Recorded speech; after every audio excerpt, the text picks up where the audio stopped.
and welcome. So I am making this video today because it is Sprinkle Club's 4th birthday. I can't quite believe it's been 4 years. It's really crazy. It doesn't feel like it's been 4 years at all. Yeah, it's gone really fast. So it kind of hasn't been 4 years really. So I'll explain a bit now. So I started Sprinkle Club back in 2017, December of 2017. And I think it was about for like a month or something that I really like posted and did loads of stuff. And then I had a bit of a 2-year break where I just one day I just stopped posting and whatever. And then that just went into like 2 years. End of 2019 then, start of 2020 is when I really went for it. I just started making loads of products and stuff and yeah, just went for it. And yeah, so it's technically, I would say, been about 2 years really of me really trying, you know. I've still worked full-time over those 2 years, so I wouldn't say it's even 2 years. Like, if I wasn't working full-time and I was just spending my time on this for 2 years, I think it would have grown a lot more. Yeah, basically this video, I'm just gonna show you guys a bit about the journey that I've gone along, where it all began, and yeah, things like that. I hope you enjoy it. So not that long ago, I let this thing go off. And I don't know if you can see by my face, I was pretty scared. Look at it, it's literally like blasted it open, like what the hell? Yeah, it's pretty scary and it's a bit of like, it's really like a hefty piece of thing and it was really hard to let it go. I will show you in a sec, but no, I wanted to make a big fuss about it because it's all about celebrating the small wins and stuff. The hat and the bunting and all stuff like that. So I bought this and I was like, oh, you know, it'd be cool because it'll all thing everywhere. But then I didn't think about actually having to clean up after. It's a bit of a mess. And yeah, I'm not regretting it, but just gonna say that it's gonna be weeks later and I'm still gonna be finding confetti everywhere. But yeah, all fun and games. Okay, so this is what I meant with all the confetti I've got to clean up. Like, look at it. It is everywhere. Oh my god. There's a little bit under there, it's not too bad, but oh my god. Look at the state of it. So yeah, I'm probably thinking hoover that up or something, but yeah. This is the confetti, not the confetti, the bunting. I kind of ends there. But I thought if I just did it in one big loop, it would be like too low or something. So I kind of just cut it off there. But yeah, of course I had to get iridescent holographic bunting. I mean, how cool is that? So I am going to start from the beginning, right back in 2017 where it all began. So I think it was in 2017, before I even like thought of Sprinkle Club, I basically, don't know if you can see that, this was my very first enamel pin. Yeah, I think I was like on Instagram or something. And I've always liked enamel pins and stuff, and I probably owned a few at that point. And I thought, oh my god, that's so cool. I would love to make my own enamel pin. So came up with this cute shell design, and that was it basically.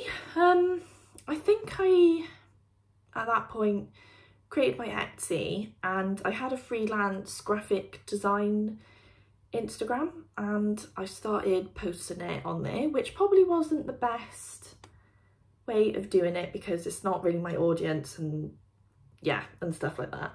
But anyway, I did a bit of freelance graphic design and I thought you know, I've got a little bit of an audience on there at the moment, so I will just start posting and promoting and stuff like that. So I think it took a few months for me to actually sell anything. But yeah, I sold a few.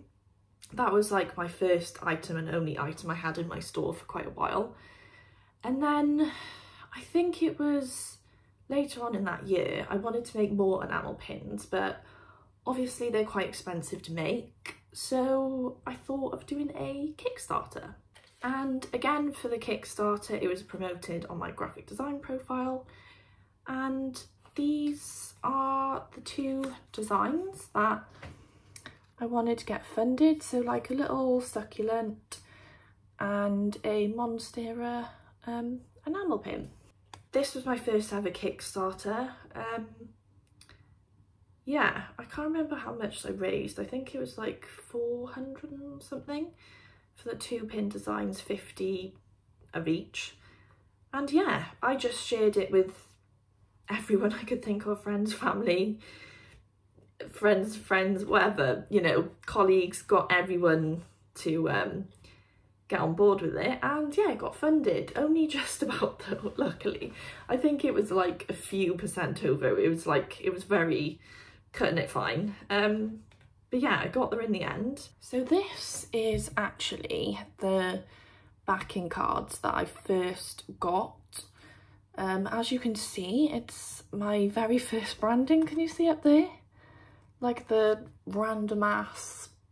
It's like a handwritten type font and it's going up and down with random coloured lines underneath. It's pretty random. So yeah, that was my first kind of like, once it got funded, I was like, okay, I feel like I need a brand to go with all of this now. So that is basically how Sprinkle Club was born, because of that Kickstarter and stuff. So yeah, this was the branding I went with. No joke, I did that branding within an hour. It wasn't a lot of thought, to be honest. Yeah, I did rush it. I remember at the time I wasn't like completely happy with it, but you know when you're like done is better than, was it done is better than perfect or something like that? So I was like, I just want to get it out there and into the world basically. So I did, shared it on my personal Instagram just to get people to like kind of follow and stuff. Yeah, and then I said earlier I like posted a bit for a few months and then kind of stopped, and then 2 years later I kind of revived it, and that is when I came back with this logo here. So I still really like this one, but I feel like my style's changed a little bit and I needed a bit of an update. So it was like that branding, more less going on and more the stars and stuff. Yeah, so had that branding for a few years, and then I think it was May this year, so May 2021 is when I decided to do a little bit of a refresh. It was nothing crazy different, and yeah, just refreshed things, kind of looked at my colour palette, added a few colours, took some out. Yeah, and the branding at the moment I absolutely love. It's like the font is more me, I feel. Like over the years it's taken a while to develop just me and as a graphic designer, and knowing that, like, yeah, just growing. And basically that's why, you know, some people like back in the day with the old Instagram posts, they like archive them or delete them because it's like not them anymore, but I quite like keeping it there so I can look back and see like how far I've come. Like I love all of this, like the progress I've made over time. Yeah, it's nice to see how much better I've got and things like that. So if you want to, honestly, scroll back to my first Instagram post, and honestly, they, like, at the time I was thinking, oh my god, this is amazing, like, I'm so excited and stuff. And Now I'm like, oh my god, like how did I think that was good? But yeah, everyone, you know, everyone's like this, honestly. Like if you go on some of the really big accounts and you look back, they'll probably think like, what the hell was I thinking? But yeah, it's all part of the journey of growing and yeah, just growing into yourself and the brand, and yeah, just basically getting better at businessy stuff. Okay, so I thought I'd go through my website just so you guys can see my kind of products, and I can show you some of the older products that I've done, and yeah, just show you a bit more about my brand. So I've actually haven't had my website that long at all. I think it's been about 1.5 years. Yeah, I think it was like summer 2020. I just decided that, yeah, I'm gonna have a website. So I did it in like 2 weeks, and yeah, that was that basically. Right, so this is the homepage. These are like kind of product categories, and these are like my best selling products or things that are kind of in season now. So here we've got the Dachshund Christmas wrapping paper and the Christmas ornaments and things like this, which is really good for gifting and Secret Santa and stuff. More product categories, and then a little bit about myself and the business and how it started. I do actually need to update this because I need to go a bit more in depth and I'm not really happy with it. But yeah, that's it, and then a little snippet of the Instagram feed. Okay, now we'll go on to all of the products. So this is in order of when they've been added. So these are the most recent ones. These are my Christmas card collection, like pack things, some crate things, got some LGBTQ greeting cards and like wedding cards and stuff. Yeah, more cards, as you can see. So these are like professional photos that I've got done, not that one, but these ones, and then these are ones that I've just done myself. But I have had all of my products photographed professionally, so I do need to update the website, but obviously it's just having time to do it. Yeah, all of these as well. Washi tape. Yeah, these have got new photos as well. And yeah, as you can see, these ones are digital mock-ups. So these are like physical images, and these are digitally created like in Photoshop. So they look good, but I prefer like actual real photos, so I still need to update all of those. And yeah, so this pink moon sticker here, this was one of my like really early designs, and these as well.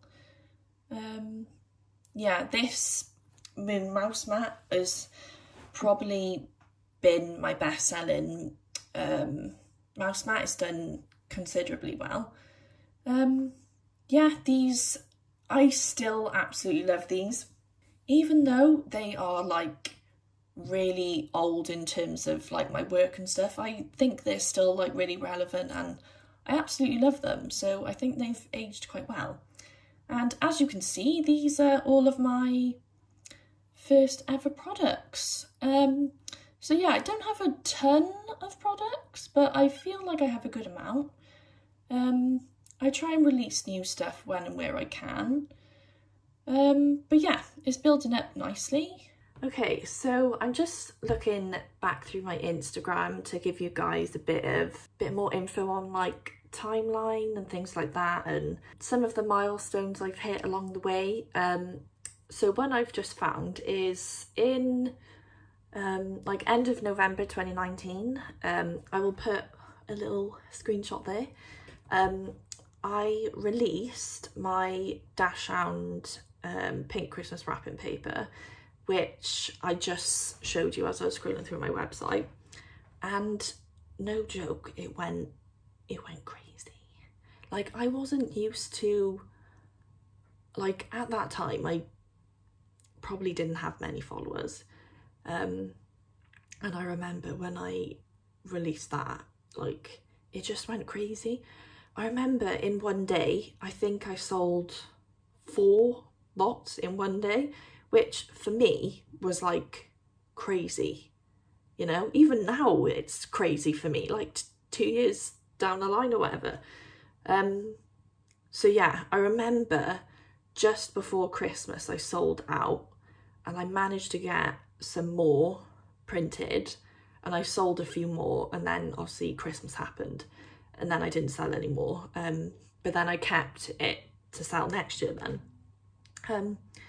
But yeah, that went super crazy. I think I kind of hit a niche, you know, and at that time as well I didn't even have Newt. I was like manifesting having a sausage dog. How funny. But yeah, that was quite a big milestone for me. January 2020, I decided to start a Patreon.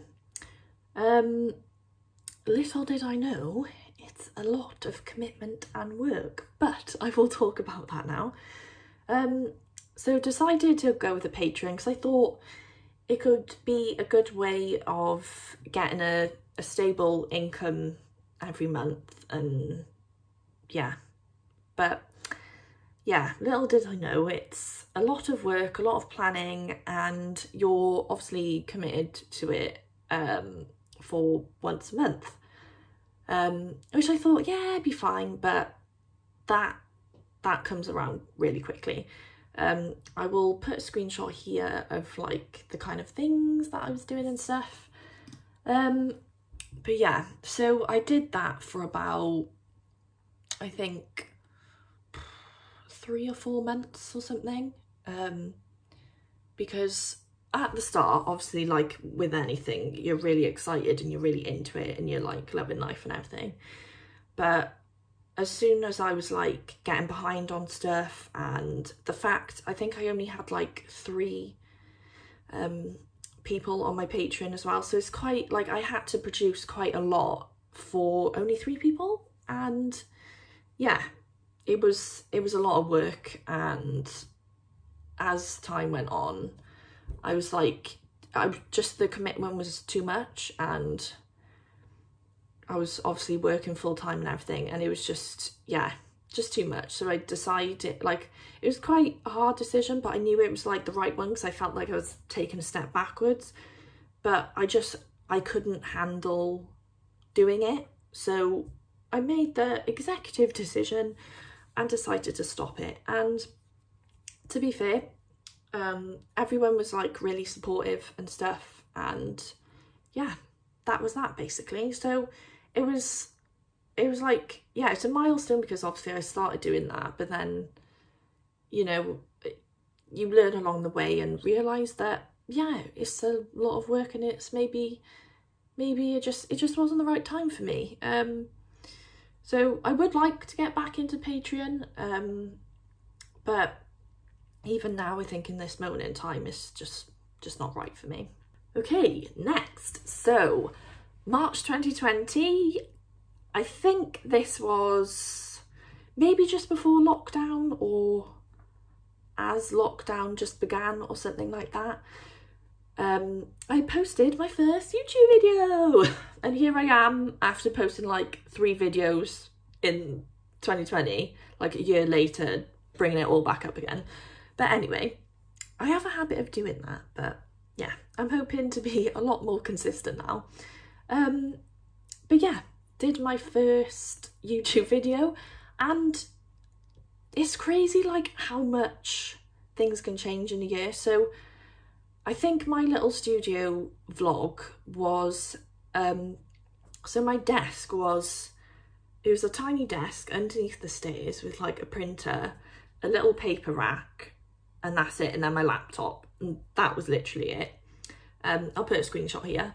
And now, if you saw my last YouTube video of like showing you guys around my thing, I've converted the spare room, which is here, painted it pink, got loads of shelving and stuff, got way more products, and yeah, just I ran out of space really quick, like really quick. And yeah, I just, if I wanted this to work, I had to have the space to be able to work and have things organised like this and not have boxes over it and stuff. So yeah, it's crazy how things can change in a year. Okay, then next we go on to my website launch, which was August 2020. Yeah, launched that. Didn't get any sales at all. Story of my life. No, it's really difficult with websites, right? So people prefer to buy off Etsy and stuff like that because it's more secure, and they know if something ever goes wrong, they're kind of covered with Etsy and all stuff like that. And when you're just buying off a random ass website, you don't know what's going to happen. Are you going to get your item or anything like that? So I think I had to kind of build trust and stuff like that.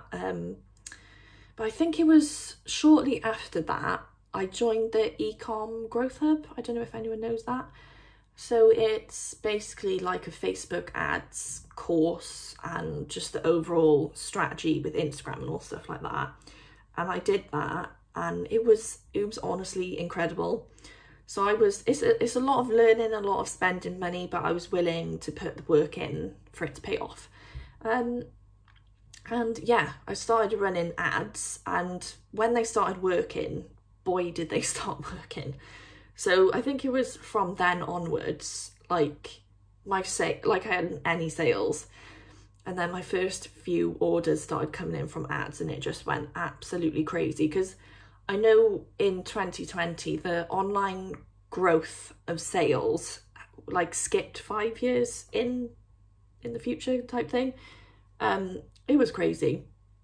So I remember I launched my Christmas ornaments in October, and I did ads for them, and I would order, so I had, because it's like I had to order the pieces in and then assemble them and stuff. And I remember like before the order had even got to me, I had to order more, you know, like it was being created and I had already sold all of them. And that, yeah, so 2020 was just, in terms of sales, it was just crazy. It's just because like everyone was just at home or furloughed or on their phones, and yeah, it was just crazy. But it kind of like gave me a false sense of hope, if that makes sense, because I was like, oh my God, is this like what it's like now? Because from 2020, basically, I started putting in the work and I was like, wow, is this what it's meant to be like? But then, no, this year it has been like, my sales have grown, but not to the extent of 2020. Like 2020 was just crazy in every single way. So yeah, this year has been a lot quieter, but it's because like the world's getting back to normal and everything's just leveling out basically. So I think next year will be the real test to see if I've like actually grown. Okay, so on my birthday, which is the 26th, 2020, I launched these super cool emoji love heart mirrors, and did ads for these as well, and these went crazy. Like, I think in total I've sold about 40 odd of these. Like, yeah, so I launched them December 2020, and I think by March I had sold like a crazy amount. But after March, I think things started opening up again. and sales kind of plummeted. It was really weird. Like, as soon as everything started opening again, it was like sales were like up, like that, when normally around that time of year they probably wouldn't be. And then as soon as everything started opening, it just completely went down to like hardly anything. So yeah, they sold really well. Like, I still get sales from them every now and again, but not quite as much as I used to. Okay, next is an exciting one. I was so happy when I did these. So when was this? So this was February, so this year. I launched 3 washi tape designs. I've always like loved them and thought they were really cool. And they cost a fair bit to get sorted and stuff. But I was like, I just need to go for it, just order them. No idea if they're going to turn out all right or anything. But luckily they turned out really, really nice. I'll put a photo there of how they look like. Yeah, I haven't done any washi tape since. I would like to do more. But yeah, to be honest, they actually sold really well as well. I think consistently, as time's gone on, they've sold quite well. But yeah, they're like super fun because it's like they're really like not physical. I don't know what to say, but like with most of the stuff I make, like my mouse mats and stuff, like I print them and do them and stuff. But this was like a finished product, if that makes sense. So I'd do the designs and stuff, send them off, and I get them back and they're like complete, if that makes sense. So it was really cool seeing one of my products as a physical completed thing, if that makes sense.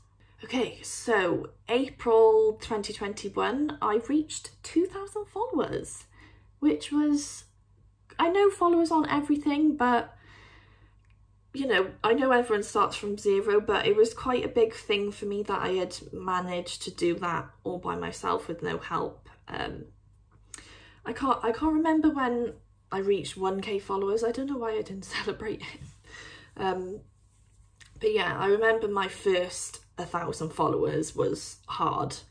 I know a lot of other people have said this as well. Your first 1,000 followers are like the hardest milestone to get. It's like literally drawing blood out of stone. I think it's because when you've got like loads of followers, people are like, okay, this account must be good because loads of people are following it. So like they're more likely to follow because the fact you've got loads of followers, it's like, yeah, must be good.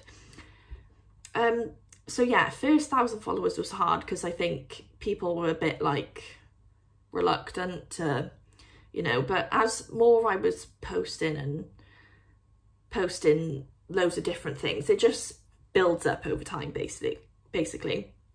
And also I find when you run ads as well, you get quite a lot of follows from that because ads are showing your products to more people, and then they will have like a look at your profile and stuff, and they'll think, oh, this is really cool, I like this account stuff, and then follow you and stuff. So yeah, 2k was pretty big milestone for me. So yeah, I bought those, I'll do a photo there, I bought those like blow up number balloon things, but when they arrived, it was tiny. I was expecting it to be a bit bigger than that, but it was quite small, but it actually worked out quite well. So the photo I wanted was like me holding Newt and then the things, but it actually worked well because I could get it all in shot. I think if they were any bigger, I wouldn't have been able to get it all in shot. So yeah, it worked out quite well in the end. But yeah, I thought it was just a nice little celebration of reaching 2k and stuff. Yeah, it's good to celebrate the small wins, no matter how small. Okay, May 2020, I started a podcast, which even now I'm like, damn, it's crazy. But yeah, I started a podcast.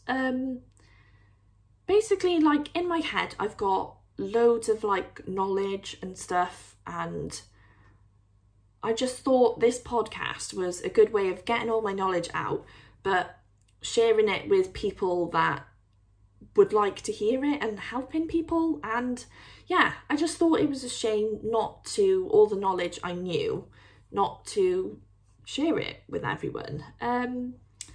So yeah, I think I've done 3 episodes so far. I haven't done one in a while. I said right from the beginning I wasn't going to have a strict schedule, like post every week or every 2 weeks, because I knew it would just be difficult. So it's basically as and when I have time. But yeah, I would like to do another one soon. But yeah, it's on most podcasting stuff, so like Apple Podcasts and things like that. It's called, I'll put artwork by here, but it's Small Business Big Dreams Podcast with Holly. So yeah, if you'd like to listen to that, it's just like all small business tips, Etsy tips, yeah, just things like that. Yeah, it's got loads of really useful content in, so if you would like to give that a listen, I will leave the link in the bio. Leave the link in the bio. Oh my god, I'm not on Instagram. What's it called? Leave the link in the description? Yeah. Okay, so there is no other major milestones. Yeah, not any that I can think of. I know after posting this, I'll probably think of loads. It's been a bit of a crazy journey. Actually, it's not really a milestone, but it's kind of a thing that I did. So October this year, I think so it was in September. I was like, right, in October, for the first time, I am actually going to plan out my whole month of Instagram. Literally every single post, schedule it all in. Took me bloody ages, but it was worth it.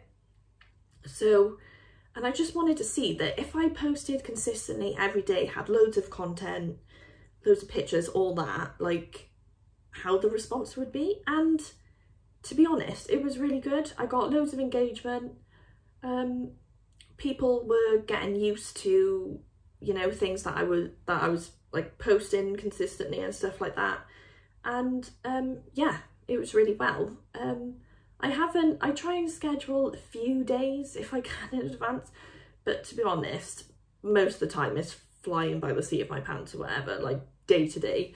I think at the moment I've got like 2 or 3 days in advance, but yeah, most of the time it's not.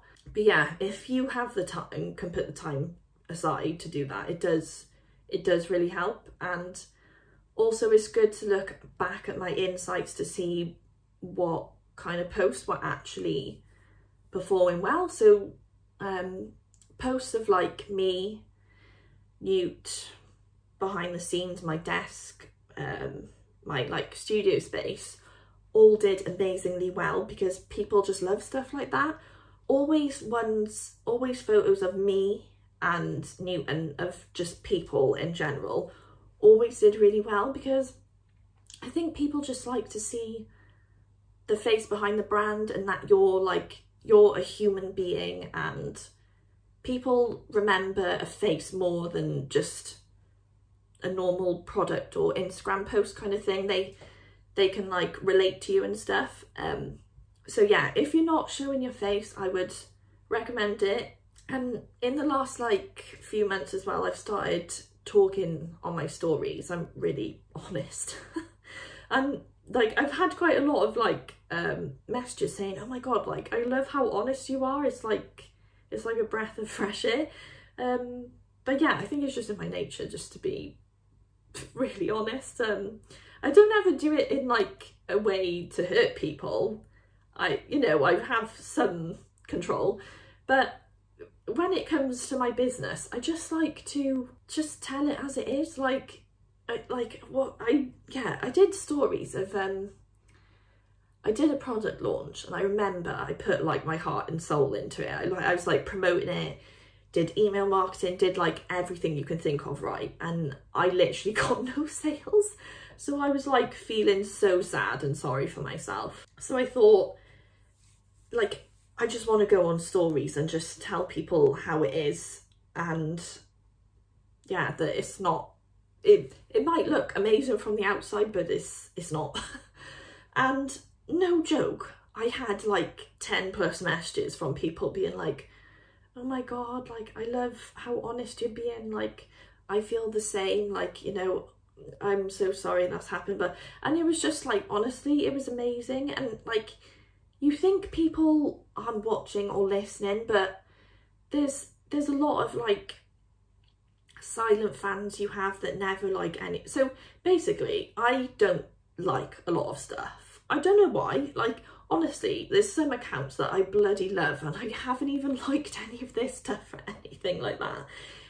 But I'm like a super fan, you know what I mean? So I think there's a lot of people like that. They're just silent and they don't necessarily scream and shout, but like people are paying attention, don't think that they're not, you know? So yeah, and obviously when I did that, people could relate and they could feel my emotion and stuff like that. So quite a lot of people reached out that probably maybe wouldn't have. But yeah, Instagram stories, they're only shown to like the people that really pay attention to your accounts, basically, because there's quite a lot of stories, and if you're towards the beginning, they're normally the people that engage with your brand and stuff the most. So yeah, stories are really good for being really like personal and like one-to-one with your followers and stuff, and they're really good for like storytelling and stuff like that. So if any of you guys follow me, I was doing like a Kickstarter for some jumpers, and there was a lot of like, it was just messy behind the scenes basically, and it wasn't going well, so I decided to do another tie-dye jumper. And yeah, it was stressful to say the least, but I documented the whole thing on my stories, and people like were like, by the end of it, they were so invested. They were like, everyone was like, I was like stressing about getting the tie-dye right, because I basically had like one shot to get it right. And everyone was like giving me loads of tips, and they're like, oh, I'm so excited like to see what this turns out like and stuff, because with tie-dye you've got to like let it sit overnight and stuff. And yeah, everyone was just really invested in it. So yeah, if you don't talk on stories, I would highly recommend.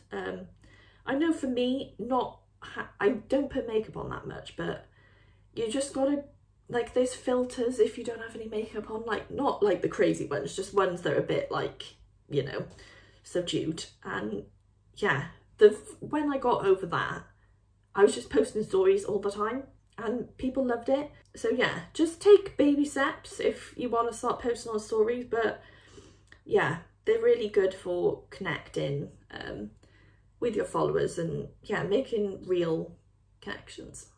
So yeah, that is basically the story of Sprinkle Club for today. Yeah, I'm pretty sure I've covered everything. I thought I'd put my hat on just one last time to celebrate being 4, but I actually do really. But we'll go with 4. Yeah, that's everything. I didn't really know what else to say. I've got to clean up all this mess now, which is going to be fun. But yeah, if you have any questions or anything, just let me know in the comments. And yeah, if you would like to follow me on Instagram, it's at sprinkle.club. And yeah, I will see you all soon. Bye.